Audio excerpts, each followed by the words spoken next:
ஆடி பூரம் என்பது தமிழ் மாதமான ஆடியில் வரும் பூரம் நட்சத்திர நாள்.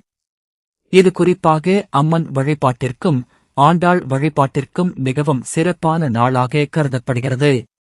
ஆடி பூரத்தின் சிறப்பு. ஆடி மாதத்தில் வரும் பூரம் நட்சத்திரம் ஆடி பூரம் எனப்படுகிறது.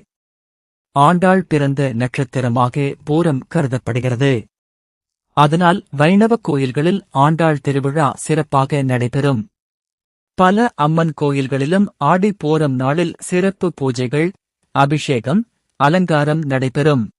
பெண்கள் அம்மனை வழிபட்டு குடும்ப நலம், மனநிம்மதி மற்றும் வளம் வேண்டிக் கொள்வது வழக்கம். கோயில்களில் வளையல், மஞ்சள், குங்குமம் போன்ற மங்கள பொருட்கள் வைத்து வழிபடும் மரபும் சில இடங்களில் உள்ளது. எப்படி வழிபடலாம்? காலையில் குளித்து வீட்டில் விளக்கேற்றி அம்மன் அல்லது ஆண்டாள் படத்திற்கு மலர், மஞ்சள், குங்குமம் வைத்து வழிபடலாம். உங்களால் முடிந்தால் கோயிலுக்குச் சென்று சிறப்பு பூஜையில் கலந்து கொள்ளலாம்.